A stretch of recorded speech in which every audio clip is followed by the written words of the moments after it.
Me and Daniel have been married for 7 years, together for 9 total. We have 2 kids, Wyatt, who just turned 6, and Ella, who's 4. We met through mutual friends at this outdoor concert thing back when we were both in our early 20s. And honestly, for most of our relationship, I thought we were solid, the kind of couple other people would say they wanted to be like. Mara came into my life about 5 years ago. She moved to our area for work, and we connected through this gym class that neither of us even ended up sticking with, but we became close fast. She was at my house constantly, knew everything about my life, was there when Ella was born, came to every birthday party and holiday gathering. She didn't have family nearby, so we basically adopted her into ours. Daniel always got along with her too, which I thought was great, because it meant we could all hang out together without any weird tension. The thing is, I didn't find out through some dramatic phone discovery like you see in movies. It was way more pathetic than that. About 3 weeks ago, I was looking for the extra car charger that I know we have somewhere because Daniel bought it specifically for road trips. I was checking all the usual spots, glove compartment, center console, and then I remembered he keeps some stuff in the storage compartment under the passenger seat that I literally never open because it's usually just full of random receipts and napkins. So I popped it open and there's this phone. Not his regular phone, a completely different phone in a black case. And I just stared at it for a solid 30 seconds, trying to make sense of why my husband would have a whole separate phone hidden in his car. My first thought was actually that maybe it was an old phone he forgot about. But when I pressed the button to check, it turned on. Battery at 73%, recent notifications on the lock screen. And one of those notifications was a text preview from a contact saved as just the letter M. The message said something like, "Can't stop thinking about last Tuesday," and there was a heart emoji after it. I sat in that car in our driveway for probably 15 minutes just holding this phone. My hands were shaking so bad I almost dropped it twice. Part of me wanted to put it back and pretend I never saw it because I think some part of me already knew, but I couldn't. I had to know. The passcode was our anniversary date, which is so messed up when you think about it. The text went back 2 years. And they were all to Mara. Not just casual texting either. Full-on relationship stuff. Plans to meet up when I thought he was working late or at the gym. Inside jokes. Things they wanted to do together in the future. And yeah, explicit stuff too that I am not going to get into because I still feel physically ill thinking about it. But here's the part that really destroyed me. There were multiple conversations where they talked about Emmy, about how they felt bad sometimes, but also how they thought I was too focused on the kids to notice anything. How Daniel felt like I didn't appreciate him anymore. How Mara said she tried to feel guilty but couldn't because she genuinely thought they were meant to be together. There were messages from maybe 8 months ago where they were discussing timelines, like literal timelines for when Daniel could leave me. They talked about waiting until Ella was in school full-time so it would be easier on the kids. They talked about how they'd have to be careful about how they came out as a couple so people wouldn't judge them too hard. They had been planning this for years. While Mara sat at my kitchen table and listened to me talk about my marriage, while she helped me pick out anniversary gifts for Daniel, while she told me I was so lucky to have a guy like him, I screenshot everything, and I mean everything. I was in that car for almost 2 hours going through every single message thread, every photo they'd sent each other, everything. I emailed them all to myself and to a backup email, and also saved them to a cloud folder. Then I put the phone back exactly where I found it, because I needed time to think about what I was going to do. The next few days were the hardest of my entire life. Acting normal around Daniel while knowing what I knew. Seeing Mara's name pop up in our group chat making plans for her birthday party that weekend, and having to respond like everything was fine. I didn't tell anyone yet because I wanted to make sure I had my ducks in a row first. I called around and talked to a lawyer about what my options were. I started quietly gathering financial documents and making copies of important paperwork. But I also couldn't stop reading those messages over and over. Every time I thought I'd processed it, I'd find another conversation that made it worse. Like the one where Daniel told her he loved her, and she said it back. Or the one where they joked about how oblivious I was. Or the one from literally 2 days before I found the phone where Mara asked when they could see each other next, and Daniel said he'd figure out an excuse. Mara's birthday party was that Saturday. She'd rented out a section at this wine bar downtown and invited probably 30 people, including our whole friend group and some of her work people. I originally was going to skip it and confront them privately, but the more I thought about it, the angrier I got. These two had been lying to everyone, not just me. Our entire friend group thought Mara was this sweet single girl who just hadn't found the right guy yet. They thought Daniel was this devoted husband and father. And I was just supposed to let them keep that image while they destroyed my life behind closed doors. I decided if they wanted to act fake in front of everyone, then I could too. Until I couldn't anymore. The party started at 7. I showed up at 7:30 because I wanted to make sure people were already there. Daniel had gotten there earlier because he offered to help Mara set up, which at the time I thought was just him being nice, but now I know was just them wanting time alone before everyone showed up. When I walked in, Daniel was standing near the bar talking to Mara and a few other people. He saw me and gave me this big smile and wave like everything was normal. Mara came over to hug me and tell me she was so glad I made it. And I hugged her back and smiled and said happy birthday, and played along for about an hour because I wanted to wait until more people arrived. Our friends Stephanie and Maya showed up around 8 with their husbands. Mara's work friends were there, some neighbors, a few other people from various parts of her life. The wine was flowing and everyone was having a good time, and there I was, standing in the middle of it, feeling like I was going to explode. I pulled Stephanie aside at one point and asked if she'd noticed anything weird between Daniel and Mara lately. She looked confused and said no. Why? I told her I'd explain later, but to just watch them together for a bit. She gave me this concerned look, but agreed. Around 9:30, I couldn't take it anymore. Mara was opening gifts and everyone was gathered around, and Daniel was standing right next to her, helping hand her presents like they were already a couple hosting a party together. And something in me just snapped. I didn't yell. I actually think my voice was pretty calm when I said it. I just waited for a pause and then said that before she opened any more gifts, I thought everyone should know that Mara had been sleeping with my husband for 2 years. Daniel immediately started saying I didn't know what I was talking about. Mara looked like she was going to pass out, but I was ready. I pulled out my phone and started reading some of the messages out loud. The ones where they talked about me being too oblivious to notice. The ones where they discussed waiting until my kids were older to be together publicly. The ones where Daniel told her he loved her. Mara started crying and saying I was taking things out of context.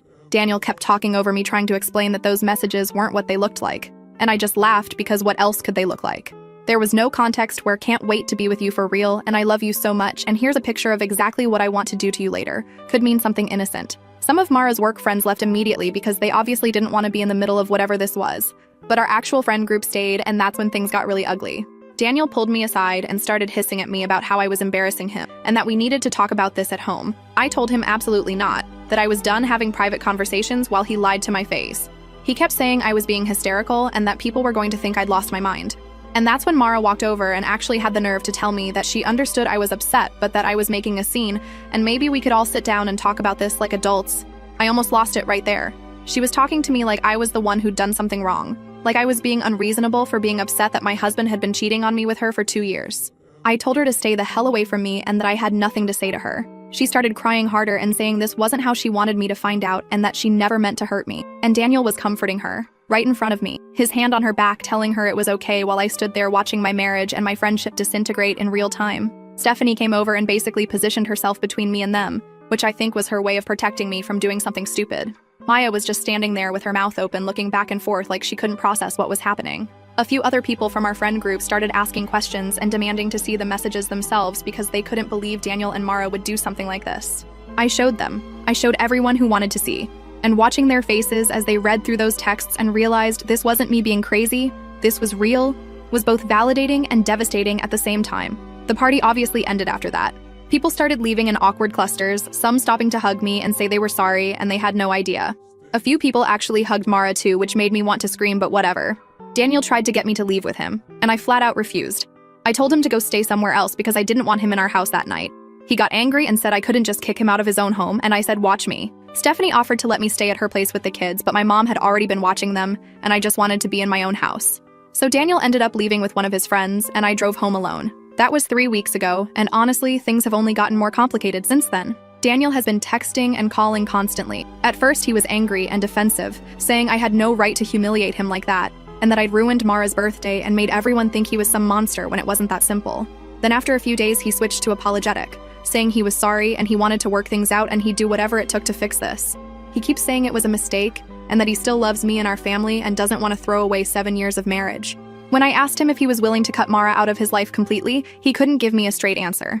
He said it was complicated and that he cared about her, but that didn't mean he didn't care about me too. He said they'd developed feelings over time, and he couldn't just turn those off overnight, but that he was choosing our family, and that should be enough. It's not enough. How am I supposed to believe he's committed to working on our marriage if he can't even commit to not talking to the woman he cheated on me with? And Mara.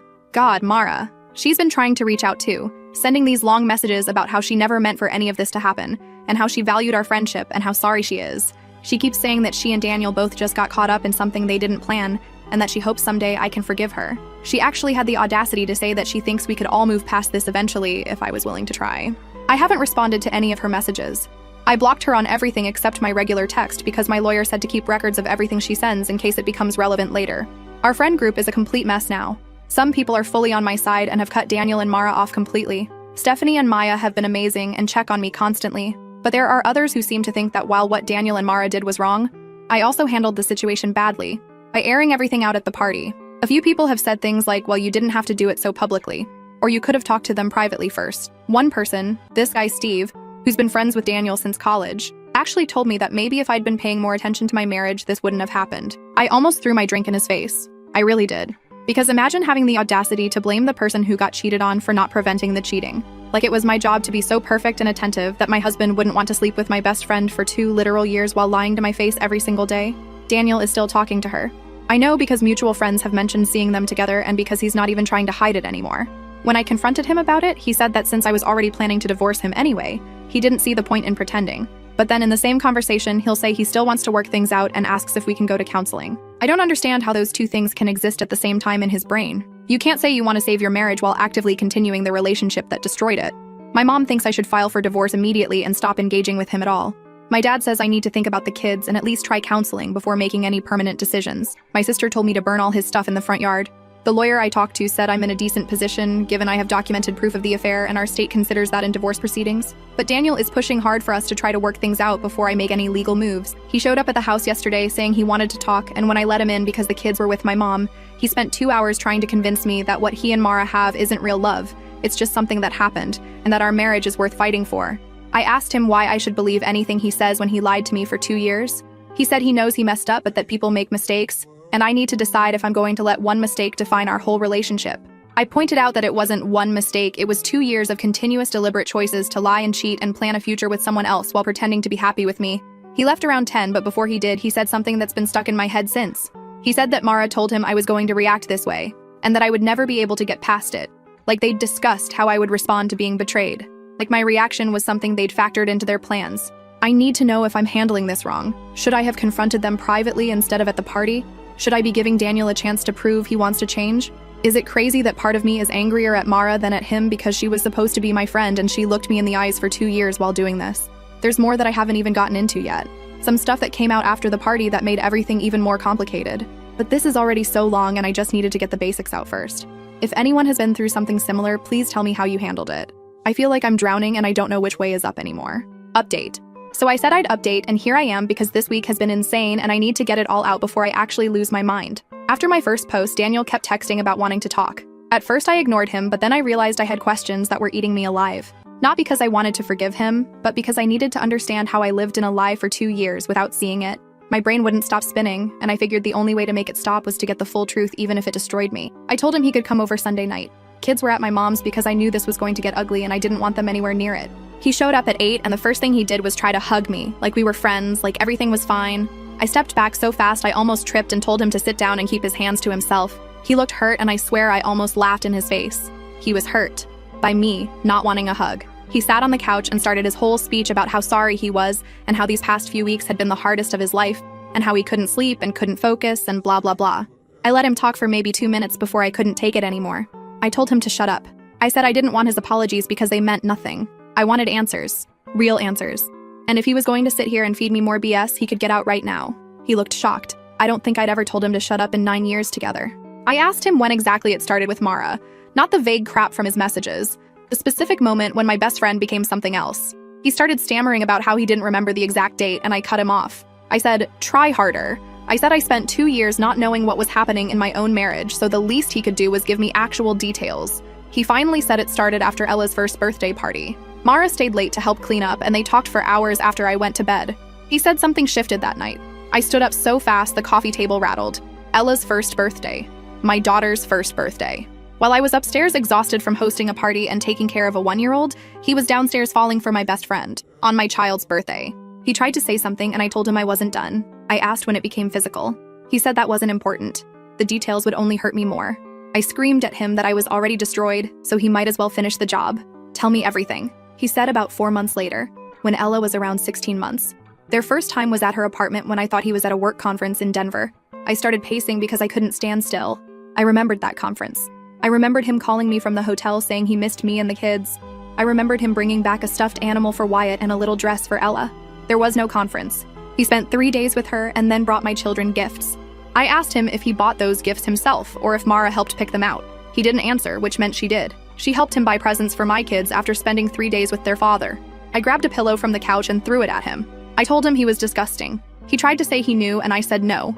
He didn't get to agree with me. He didn't get to act like we were on the same page now. We would never be on the same page.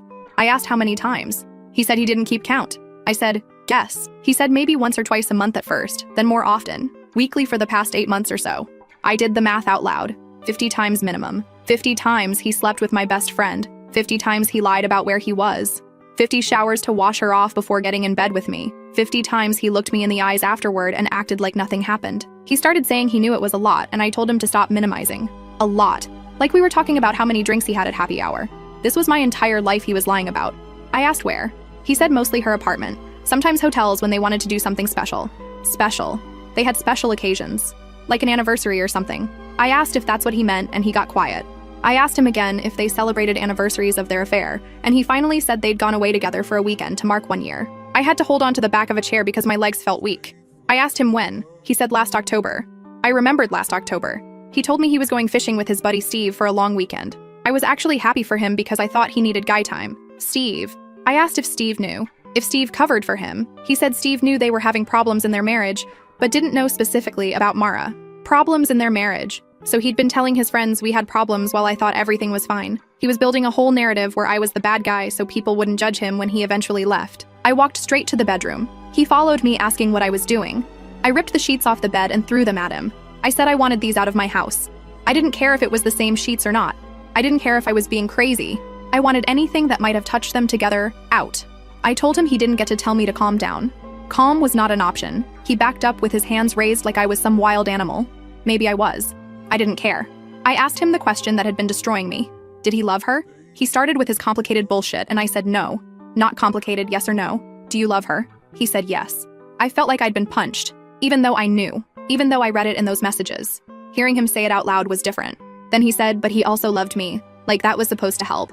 Like being loved alongside his mistress was some kind of prize.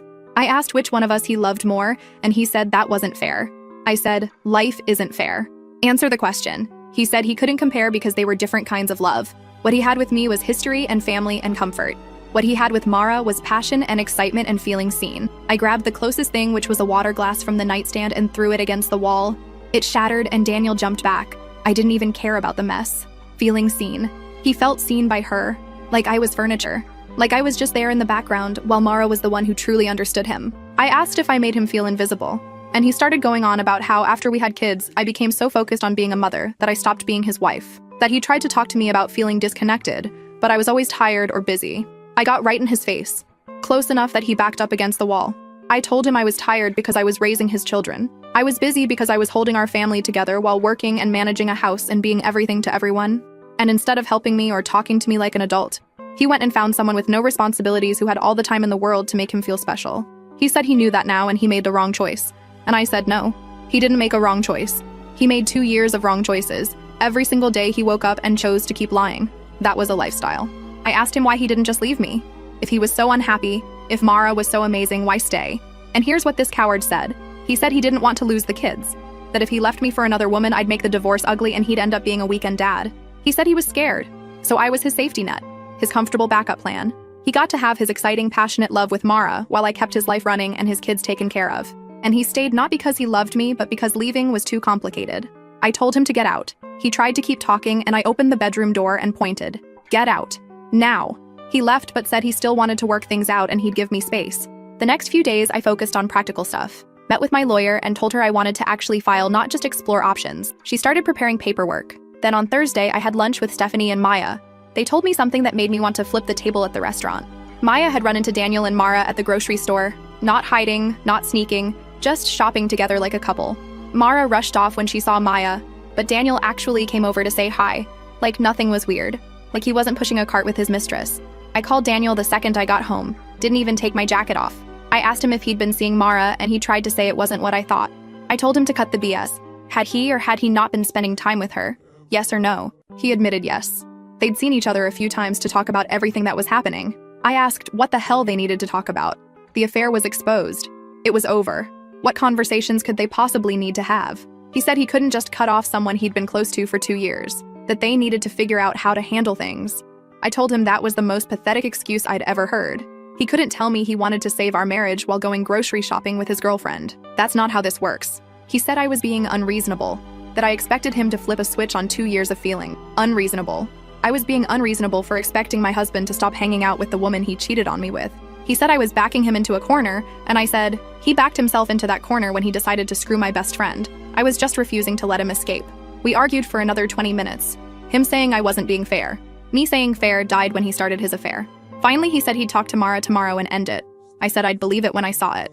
That was Thursday. Friday, nothing from him. Saturday morning, Stephanie texted me a screenshot. Mara had posted a picture on Instagram of her and Daniel at some bar, sitting close. She deleted it after 20 minutes, but Stephanie caught it. This was after he said he'd end things. Then Daniel texted me a long message about how he'd been thinking and I was right and he was choosing his family. He sent that after spending the day with her, after the Instagram post. He thought I didn't know. Monday morning, I called my lawyer and told her to finalize everything. Papers would be ready by end of week. Daniel keeps texting asking why I'm not answering, saying he meant what he said, asking to talk. I finally texted back this morning, told him he could come over tomorrow at noon, but I'm not meeting him to talk about working things out. The divorce papers will be sitting on the kitchen counter when he walks in. He wanted time to figure things out. Well, I figured things out too. I figured out I deserve better than being someone's safe option while he loves someone else. Tomorrow I end this. Last update. Okay, so the conversation happened. Daniel came over around noon. Kids were at my mom's.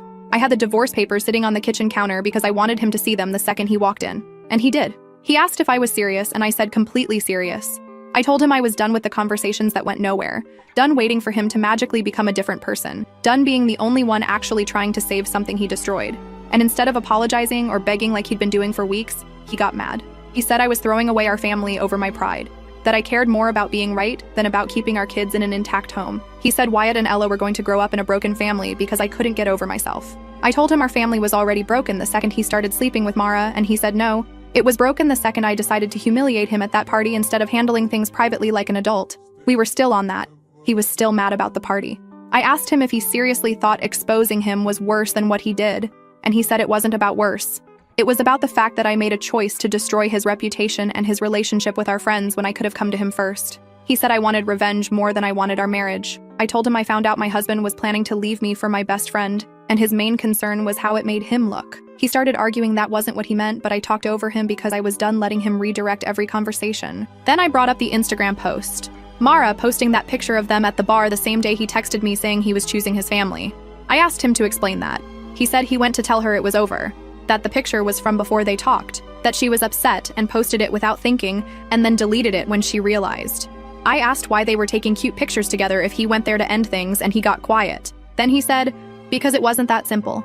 Because they'd been together for 2 years, and you don't just end something like that in one conversation. Because he owed her an explanation and some closure. He owed her. The woman who helped him cheat on me for 2 years. He owed her something. I asked him straight up, did he tell her he loved her during that conversation?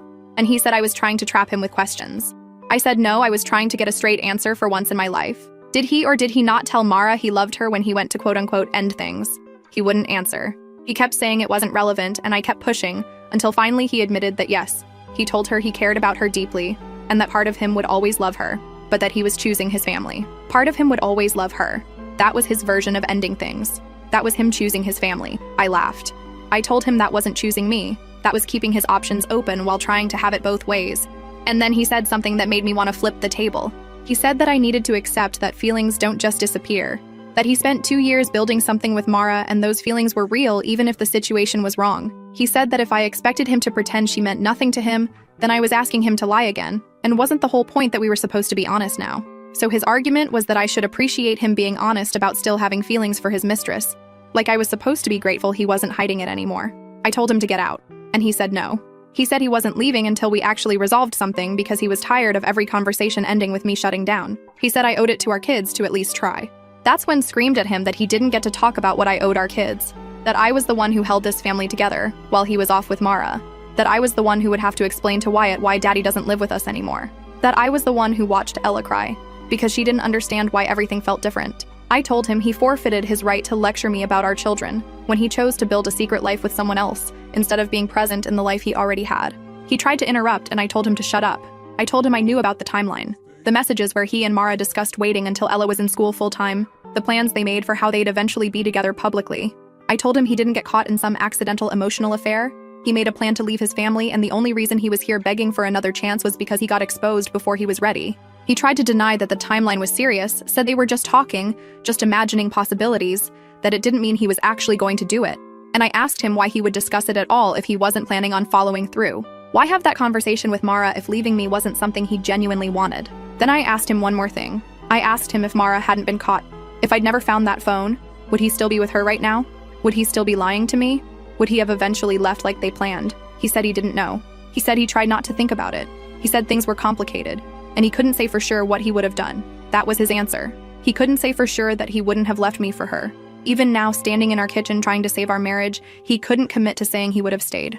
I picked up the divorce papers and told him these were getting filed tomorrow. I told him he could send his lawyer's information to mine. I told him we could work out custody through mediation, but I was done having conversations like this. He grabbed my arm and said I was making a mistake I couldn't take back. That once this was done, it was done, and our family would never be the same. I told him our family was never going to be the same the moment he chose her. And I told him to get out of my house. He left. But before he did, he turned around and said that Mara was the one who wanted to tell me, that she'd been pushing him to come clean for months and he was the one who kept saying no. Like that was supposed to make me feel something. Like knowing she wanted to confess was supposed to make any of this better. I slammed the door behind him. The papers are getting filed tomorrow morning. I already confirmed with my lawyer. What gets me is that even at the end, he couldn't just own it. He had to throw in that thing about Mara wanting to tell me. He had to make her seem like less of a villain. Even while trying to save his marriage, he was still protecting her. That tells me everything I need to know about who he actually chose.